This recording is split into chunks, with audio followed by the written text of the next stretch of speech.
उधर जंग के 265वें दिन यानी एक रोज पहले पुतिन ने एक बार फिर यूक्रेन की राजधानी कीव को मिसाइलों की बौछार से दहला दिया।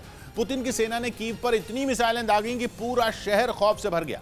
इससे पहले कीव पर 10 अक्टूबर को बड़ा हमला हुआ था, लेकिन यूक्रेन ने आरोप लगाया कि इस बार तो रूसी सेना ने सारी हदें ही पार कर दी। एक रोज पहले उसने मिसाइलों की ऐसी बौछार की कि कीव का आसमान ढक गया, और जब उसकी मिसाइलों ने कीव की जमीन को छुआ तो वहां सांसें रोक देने वाले धमाके शुरू हो गए।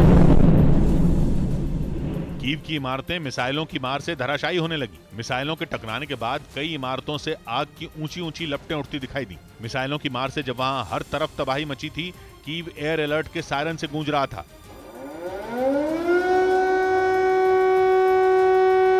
यूक्रेन ने आरोप लगाया कि रूस ने कुछ ही देर में 90 से ज्यादा मिसाइलों से उसके कई शहरों को निशाना बनाया, जिनमें ज्यादातर मिसाइलें राजधानी कीव पर दागी गईं। और इस हमले ने यूक्रेन की राजधानी को हिलाकर रख दिया। यूक्रेन ने आरोप लगाया कि हर बार की तरह इस बार भी रूस ने वहां की रिहायशी इमारतों पर अटैक किया। मतलब यह कि रूस की मिसाइलें ऐसी बिल्डिंगों पर बरसीं जिनमें लोग रह रहे थे। और ऐसी ही एक इमारत का एक वीडियो यूक्रेन की एक सांसद ने जारी किया। वीडियो में बिल्डिंग के बीच का हिस्सा धराशायी दिखाई दिया। उसकी कई मंजिलें आग की चपेट में आ गई थी। वहां से आग की तेज लपटें निकलती दिखी। यूक्रेन ने दावा किया कि यह तो सिर्फ एक इमारत का हाल है, जबकि ऐसी 10 से ज्यादा बिल्डिंग मिसाइल हमले में तबाह हो गई। रूस के इस जोरदार हमले के बाद कीव के लोग इतने खौफ में आ गए कि पूरे शहर में अफरा तफरी मच गई। लोग शहर से भागने लगे और इस वजह से वहां की सड़कों पर कई किलोमीटर लंबा जाम दिखाई दिया। इस बीच यूक्रेन के राष्ट्रपति ज़ेलेंस्की सामने आए और उन्होंने लोगों को बंकरों में छिप जाने की सलाह दी। нашу енергетику в багатьох містах нашої держави. Ми працюємо, все відновимо, все переживемо. Слава Україні!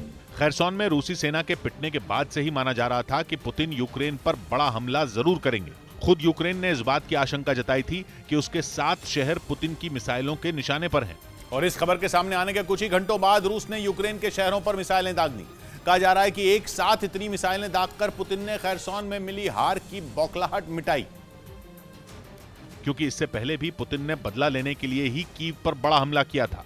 यह हमला रूस ने 10 अक्टूबर को किया था, जब उसकी मिसाइलों ने कीव की सूरत बिगाड़ कर रख दी थी। कीव की सड़कों पर गाड़ियां जल रही थी और हर तरफ तबाही ही तबाही थी। तब कहा गया था कि पुतिन ने क्राइमिया ब्रिज पर 8 अक्टूबर को हुए हमले का बदला लिया था।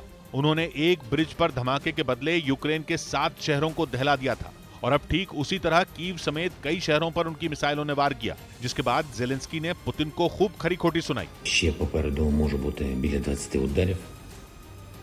Тож дуже прошу вас всіх. इसी के साथ यूक्रेन ने इस बात का भी डर जताया कि आने वाले दिनों में रूस इससे भी भीषण हमले कर सकता है और उसके निशाने पर यूक्रेन के आम लोग होंगे, ताकि घबराकर ज़ेलेंस्की हथियार डाल दें।